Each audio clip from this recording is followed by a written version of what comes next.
Madame la garde des Sceaux, vous avez la parole. Merci. Nous venons de brosser quasiment le panorama entier de la justice en 20 minutes. Donc je vais essayer de vous répondre de manière synthétique et pardonnez mon imprécision. Vous pourrez évidemment me reposer des questions si je n'ai pas répondu de manière assez précise. Monsieur le député Rudy Gose, vous évoquez la question de la réinsertion des jeunes détenus qui font un passage en établissement pénitentiaire. Vous me demandez quelles pistes j'envisage. Vous savez que nous avons à peu près 845 jeunes ou 850 jeunes qui sont aujourd'hui en établissement pénitentiaire, ce qui est un nombre élevé de jeunes, surtout quand on sait que près de 80% d'entre eux sont prévenus et ne sont pas jugés. Nous devons évidemment prendre en charge ces jeunes et je suis allée récemment, d'ailleurs avec un certain nombre de députés, à l'établissement pour mineurs de Marseille, à la Valentine, et qu'ai-je constaté, d'une part, que pendant cette période-là, cette période d'incarcération ou de détention ou de mise sous contrainte, ces jeunes sont pris en charge de manière extrêmement soutenue, tant par les surveillants qui jouent un rôle d'accompagnement que par des éducateurs, des professeurs, des psychologues. Et ils ont réellement un agenda journalier de vraiment prise en main qui me semble très positif sur tous ces plans, scolaire, comportemental, de santé, psychologique, etc. La difficulté, me semble-t-il, et qui est celle que vous soulevez, c'est celle de la réinsertion. Car si après 6 mois ou 1 an ou je ne sais combien de mois de détention, ils sont remis dans leur quartier sans accompagnement, il y a une difficulté. C'est la raison pour laquelle la protection judiciaire de la jeunesse aujourd'hui travaille de plus en plus sur une sortie progressive, c'est-à-dire, pardon, mes mots sont mal choisis, sur un accompagnement progressif après la sortie, de sorte qu'il n'y ait pas de personnes qui se retrouvent brutalement sans accompagnement. C'est un point central. Au fond, comme dans toutes les situations, les sorties sèches provoquent des catastrophes et provoquent de la récidive. Donc tout notre enjeu est d'assurer un accompagnement après la période, évidemment, de détention. Cet accompagnement peut passer d'ailleurs par le développement de l'apprentissage, qui est un point important, qui nous permet parfois de trouver des solutions pour ces jeunes. Donc ça, c'est vraiment le point sur lequel nous travaillons de manière très soutenue. Sur la question de la création des centres éducatifs fermés que vous évoquez, je me suis engagée donc sur 20 centres éducatifs fermés. Parmi ces 20 centres éducatifs fermés, il y a 15 centres éducatifs qui relèvent de l'associatif et 5 qui sont directement gérés par la PJJ, donc qui sont en service public. Nous avons, au moment où je vous parle, lancé 14 procédures, autrement dit, où nous avons des accords sur le lieu, sur le terrain, sur l'association habilitée qui va le gérer. Donc nous avons actuellement 14 procédures qui sont lancées. Il n'y a pas de doute que ce programme se concrétisera effectivement d'ici 2022. C'est d'ailleurs un dispositif qui est très demandé et je considère, je dis cela, je considère que c'est l'une des réponses possibles. Comme je l'ai trop souvent entendu dire, nous ne souhaitons pas absolument le développement de centres éducatifs fermés. Je souhaite au contraire une diversification des solutions de prise en charge de ces jeunes. Le centre éducatif fermé est l'une de ces solutions envisageables. Monsieur le député Masson, vous m'interrogez sur la question de la création des places de prison. Et si je reprends vos propos, vous dites qu'il y a des économies budgétaires qui se feront aux dépens du plan prison. La réalité n'est pas exactement celle-là. La réalité, elle est plutôt inverse, c'est-à-dire que nous avons parfois des difficultés qui sont des difficultés de 2 ordres, j'y reviendrai dans un instant, qui malheureusement nous font prendre du retard sur un certain nombre d'établissements et qui, de ce fait, ne mobilisent pas les crédits que nous avions prévus pour ces établissements. Quelles sont les difficultés que nous avons? J'en ai dit un mot tout à l'heure. Ce sont des difficultés essentiellement liées à des retards dans l'exécution des procédures. Je le disais, nous avons sur certains établissements pénitentiaires, nous devons prendre en compte la réalité de la population locale, nous devons travailler avec les habitants, nous devons prendre en charge évidemment un certain nombre d'attentes, et donc il arrive que ces consultations prennent du temps, prennent plus de temps que prévu, et dès lors nous avons du retard. Je le disais tout à l'heure, c'est ce qui se passe sur Baumette 3. Où, encore une fois, c'est un établissement pénitentiaire en cœur de ville, et donc nous devons être très attentifs, évidemment, aux exigences des habitants du quartier. Il y a une seconde hypothèse qui est liée parfois à la difficulté à trouver du foncier. Je rappelle que nous ne pouvons pas construire des établissements pénitentiaires n'importe où. Je disais tout à l'heure que nous cherchons à mettre en place des établissements pénitentiaires qui sont adaptés soit au profil des détenus, soit à leur parcours de peine. Et lorsque nous cherchons à créer des structures d'accompagnement vers la sortie, nous ne pouvons pas les mettre ailleurs que dans un lieu qui soit accessible aux autres services publics et qui nous permette de conduire des actions qui soient effectivement en proximité d'un certain nombre, soit de bassins d'emploi, soit de lieux où il existe d'autres services publics. Et dans ces situations-là, il est vrai que nous avons parfois des difficultés pour trouver les terrains. Parce qu'il y a tantôt des oppositions des élus locaux, tantôt des difficultés à mobiliser des terrains dans un ensemble urbain qui est déjà très construit, et donc nous avons parfois des difficultés, je le reconnais, c'est une vraie problématique que nous avons, puisque vous le savez même, lorsque nous avons parfois des établissements pénitentiaires en centre-ville, les maires nous demandent d'abandonner les terrains pour construire ailleurs. Vous n'ignorez pas cela. Et donc voilà, c'est une réalité qu'il faut prendre en compte. Et il est vrai que je n'impose pas de manière absolument forcenée, parfois, mais peut-être serais-je conduite à le faire, car à un moment donné, il faudra bien trancher.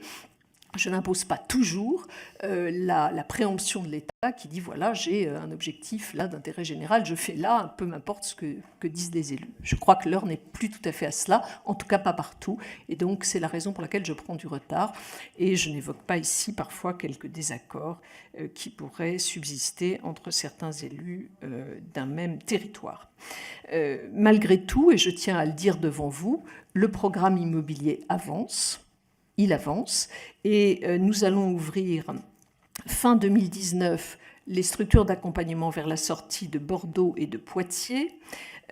En 2020, je devrais également ouvrir les structures d'accompagnement vers la sortie d'Aix, de Metz, de Toulon, de Nantes et de Longnes qui seront opérationnelles. Donc le programme immobilier avance. Mais par exemple, à Limeil-Brévannes, où nous avions prévu une structure d'accompagnement vers la sortie, nous avons des difficultés. Voilà, les choses sont simples. Et donc, encore une fois, nous ne faisons pas des économies budgétaires aux dépens d'eux, nous prenons du retard sur certains programmes, un retard qui est maîtrisé, et c'est ce qui génère des économies budgétaires. Vous vous interrogez, enfin c'est ce qui génère plutôt des dépenses qui ne sont pas inscrites. Non, ce n'est pas des économies, c'est des dépenses reportées. Voilà. Vous m'interrogez sur l'augmentation du budget de la justice. Je vous confirme que le budget de la justice augmente. Il augmente. Et il augmente largement, plus qu'il n'a jamais augmenté dans les années précédentes. Je le dis ici clairement, et nous aurons l'occasion d'en reparler au moment du vote du budget. Madame Untermaier, je crois que j'ai répondu à la question des prisons. Vous m'avez interrogé sur le nombre de postes de directeurs qui ne seraient pas pourvus. Alors, je dois vous dire que tous les postes de directeurs à la chancellerie sont pourvus. D'ailleurs, la totalité de mes directeurs, enfin pas mes directeurs, pardon, des directeurs d'administration centrale est ici présente. Les emplois de sous-directeurs et de chefs de service, il y a 44 postes et il y en a 3 seulement qui sont vacants. Les recrutements sont en cours, notamment à la suite de la réorganisation de la direction de l'administration pénitentiaire. Donc, le ministère de la Justice est très attractif.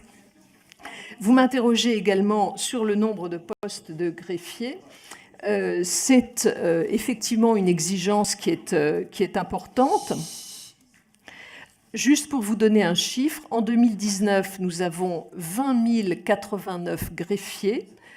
En 2013, il y en avait 17 700. Donc, le nombre de postes de greffiers a un peu augmenté. Oui, c'est vrai. C'est vrai, lorsque je me rends actuellement dans les juridictions, j'ai davantage de demandes de postes de greffier que de postes de magistrat, alors que lorsque j'ai pris mes fonctions, concrètement, la demande était plus forte pour les magistrats. Je vous parle là d'un ressenti, mais qui correspond à une réalité que je vais vous donner dans un instant.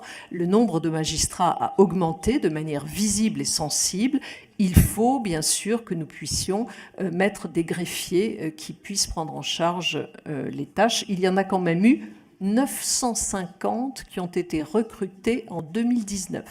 Il y a un effort tout à fait considérable et actuellement l'École nationale des greffes tourne à plein, absolument à plein. Vous m'interrogez également sur la soutenabilité du travail de conciliateur et vous interrogez sur la question du bénévolat. Vous le savez, Madame la députée, les conciliateurs nous sont extrêmement précieux, extrêmement utiles. Vous l'avez dit vous-même à partir de l'expérience que vous avez évoquée. Ils seront d'autant plus utiles que nous souhaitons mettre en place des conciliateurs dans les maisons France Service, pour que ce travail de conciliation puisse être effectué au plus près de nos concitoyens. Et nous allons passer, mais je vous avais déjà donné ces chiffres au moment du vote de la loi, nous allons passer de 2200 à 2400 conciliateurs à la fin de l'année. Enfin, sur les violences faites aux femmes, dans la circulaire que j'ai eu l'occasion de prendre au mois de mai dernier, le 9 mai, si je ne me trompe pas, je regarde Madame la directrice, c'est la circulaire du 9 mai sur les violences faites aux femmes. Effectivement, je demande une systématisation des plaintes. J'ai également dit nous allons développer les plaintes en ligne et il y a un travail qui est actuellement en cours pour que cela soit opérationnel dès le premier semestre 2020. Et puis, comme nous vous l'avons dit tout à l'heure, c'est un sujet qui va évidemment être traité au moment du Grenelle des violences faites aux femmes. Madame Florennes, vous m'interrogez sur le bracelet anti-rapprochement. J'en profite et je réponds à Monsieur Vuilletet de la même manière. Nous avons besoin d'un dispositif législatif pour étendre la possibilité d'utiliser ce bracelet anti-rapprochement. Parce qu'actuellement, les textes de loi qui l'encadrent font que nous ne pouvons l'utiliser que pour les personnes qui sont condamnées. Et donc, du coup, ça restreint évidemment beaucoup le champ d'application possible, et notamment l'objectif qui est celui de la protection. Un conjoint peut être dangereux alors même qu'il n'est pas encore condamné. Et donc, nous allons étendre la possibilité d'utiliser ce bracelet anti-rapprochement. Ce sera l'objet de la PPL qui sera portée par monsieur le député Vuilletet. J'en profite pour dire que, évidemment, ce dispositif aura un coût certain, aussi bien en matériel qu'en personnel, qui devront suivre, évidemment, la localisation des personnes qui seront soumises à ce bracelet. Donc, nous sommes en train d'évaluer le coût de ce dispositif, sa soutenabilité financière, mais je le dis ici clairement devant vous, le gouvernement assumera les conséquences financières du déploiement de ce bracelet anti-rapprochement. Madame Obono, vous avez évoqué la programmation mal programmée. Bien, je prends acte. Je prends acte. Sur la question des prisons, je prends acte de votre expression.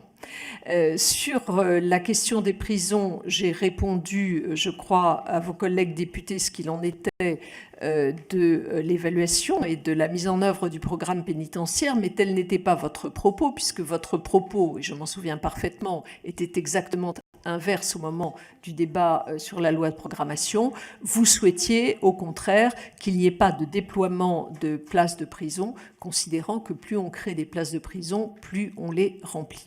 Je vous rappelle que, Madame Obono, que ma réponse, elle tient en 2 temps. Nous avons besoin de places de prison supplémentaires pour contribuer à la diminution de la surpopulation carcérale d'une part, et d'autre part à la prise en charge adaptée des personnes qui sont détenues, mais les places de prison ne constituent pas la seule réponse à la difficulté que nous connaissons. L'autre partie de la réponse, qui est d'ailleurs le premier élément de la réponse, c'est la politique des peines que nous avons conduite avec l'ensemble des mesures que je ne reprends pas ici devant vous, mais qui notamment visent à proposer d'autres sanctions lorsque on prononçait des peines de prison inférieures à 6 mois. Vous avez évoqué, alors sur la canicule, Madame Obono, Monsieur le directeur de l'administration pénitentiaire qui est ici à mes côtés, évidemment, dès les premiers jours, dès les premières heures de canicule, a écrit à l'ensemble des directeurs d'établissement pour prendre des mesures qui, je dirais, s'orientent autour de 3 thématiques. D'une part, la sensibilisation des personnels, d'autre part, l'adaptation de notre mode de fonctionnement. On évite par exemple les promenades entre midi et 4 heures de l'après-midi, on distribue de l'eau, on permet de l'achat de ventilateurs en cantine, et je pourrais développer, on arrose les murs, enfin bref, je pourrais développer les murs des cours évidemment. Je pourrais développer, je ne le fais pas ici. Le 3e élément, c'est la prise en charge des publics spécifiques, soit des publics fragiles, soit parce qu'ils sont malades, soit parce qu'ils sont âgés, soit parce que ce sont des femmes enceintes. Il y a évidemment une attention particulière à ces sujets-là. Vous m'avez enfin interrogé sur le nombre de magistrats à propos du tribunal qui aura compétence pour juger des questions liées à la haine en ligne. Vous m'interrogez sur le nombre de magistrats.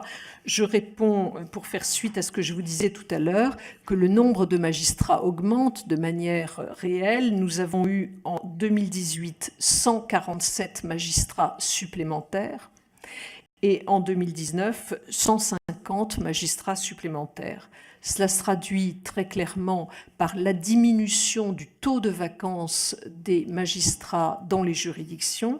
Ce taux de vacance était en 2017 de 5,17%, en 2018 de 2,89%, et il sera dès l'année prochaine inférieur à 1%. Voilà ce que je souhaitais vous dire, Madame la députée Obono. Monsieur Acquaviva, vous m'interrogez sur une question plus large, qui est celle de l'état de droit au sein du Conseil de l'Europe, et mettez en avant le rôle important que joue le Greco. Je vous dis que je me suis rendue il y a quelques semaines à Strasbourg, où il y avait précisément une session du Greco. J'ai souhaité y aller pour témoigner évidemment de l'importance que joue ce groupe européen de lutte contre la corruption dans la sensibilisation de l'ensemble des États membres au phénomène de corruption. Le Greco joue vraiment un rôle majeur, et il fonctionne essentiellement par un système d'évaluation. C'est-à-dire qu'il organise des évaluations d'un pays, d'un système fait par d'autres États. Et cela nous permet évidemment d'apporter une expertise qui n'est pas un jugement, mais une évaluation par des pairs, qui est extrêmement utile et qui permet de faire progresser un certain nombre de pays. Nous le voyons quand nous regardons le nombre de plus en plus important de pays qui adhèrent au Greco et qui veulent bénéficier des dispositifs d'évaluation du Greco. La France, pour sa part, doit être évaluée l'an prochain, et cela nous permettra de voir donc si notre dispositif est efficace et donc si nous avons un niveau correct de protection avec les diverses réformes qui sont intervenues en la matière. Madame la députée Abadi, vous avez évoqué la question de la santé des personnes qui sont placées sous main de justice. C'est un point d'attention qui est extrêmement fort pour deux raisons. D'abord parce qu'il en va évidemment de la dignité des personnes détenues, il en va aussi de la réinsertion de ces personnes. J'ai toujours dit que je considère qu'il y a 3 éléments pour la réinsertion des personnes détenues: le logement, le travail et la santé. Ces 3 points sont absolument indispensables et c'est d'ailleurs les 3 points que nous essayons de traiter pour les personnes qui intègrent les structures d'accompagnement vers la sortie. Parce qu'il n'y a pas de réinsertion possible sans ces 3 éléments-là. Vous me demandez une mesure phare. J'ai du mal, parmi l'ensemble de la vingtaine de mesures, un peu plus même d'ailleurs, qui a été mise en œuvre par le ministère de la Santé et par nous-mêmes, à choisir une mesure phare. J'en choisirai 2. C'est d'une part le déploiement de la télémédecine, qui nous permet, qui a énormément d'avantages, parce que ça nous permet, vous le comprenez aisément, d'éviter des extractions lorsqu'il s'agit de questions spécialisées, bien entendu. Ça n'entraînera pas la fermeture des unités hospitalières dans les établissements, mais en tout cas, cela permet d'affiner des diagnostics, d'être plus précis et d'éviter des extractions. Donc je choisis cette mesure-là, et je choisirai également l'accompagnement en termes de santé psychologique, qui est un point majeur, vraiment majeur, que nous souhaitons déployer avec mes collègues Christelle Boss et Agnès Buzyn. Et donc ça signifie que sur chacun des territoires de santé de l'ARS, nous allons très précisément dire comment nous fonctionnons pour la prise en charge de la santé des pathologies en termes de psychologie pour les détenus. C'est un travail qui est en cours parce que nous avons défini là les grandes lignes et nous devons maintenant affiner territoire par territoire. Monsieur Vuilletet, je vous ai répondu. Monsieur le député, sur le bracelet. Monsieur Schellenberger, vous évoquez un point qui est à la fois important et délicat, puisque vous avez abordé la question de l'aide juridictionnelle et vous évoquez un dispositif qui est à bout de souffle. Je reprends votre expression. Je ne sais pas s'il est à bout de souffle, parce que nous voyons bien, au regard du montant qui est alloué à la prise en charge de ce dispositif, nous voyons bien qu'il fonctionne. En revanche, vous avez raison de le dire, et nous l'avions déjà souligné au moment du vote de la loi justice, il y a des points qui, sans aucun doute, mériteraient d'être améliorés.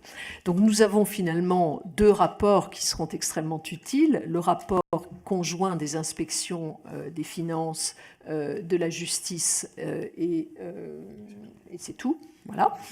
Et le rapport que Naïma Moutchou a proposé hier et que je vais lire avec grand intérêt.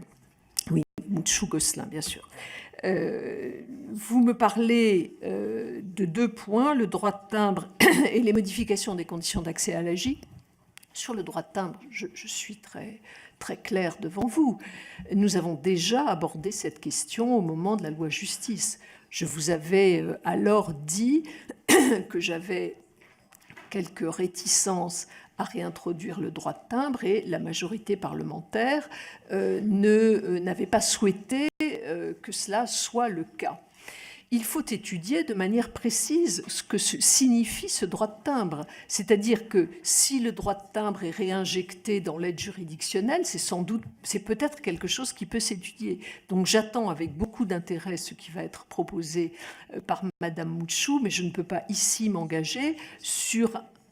Et Monsieur Gosselin, je ne peux pas ici m'engager sur un point qui vraiment mérite beaucoup d'attention, à la fois par l'aspect symbolique qu'il déclenche et par l'aspect réel également. Il faut vraiment étudier ce que cela signifie, et donc c'est ce que je vais faire maintenant. Évidemment, sur les modalités des conditions d'accès à l'AJ, c'est une question de financement de l'aide juridictionnelle. Il va falloir voir comment nous pouvons assurer ce financement. Enfin, Monsieur le député Savigna, vous avez raison de souligner les périodes d'équilibre fragiles et vous soulevez les périodes transitoires, au fond, à la fois pour l'aide juridictionnelle, puisque nous sommes là, on le voit bien, sur un équilibre très singulier avec des propositions qui peuvent arriver et qui méritent d'être étudiées.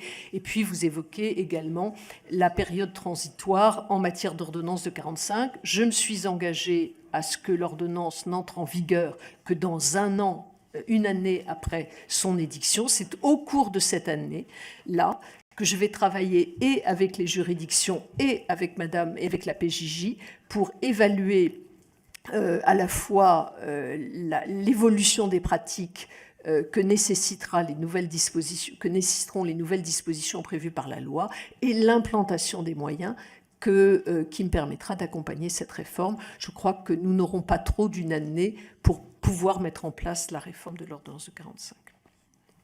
Voilà, Madame la Présidente, ce que je souhaitais répondre. Je vous remercie. Pour la deuxième série de questions, Madame Émilie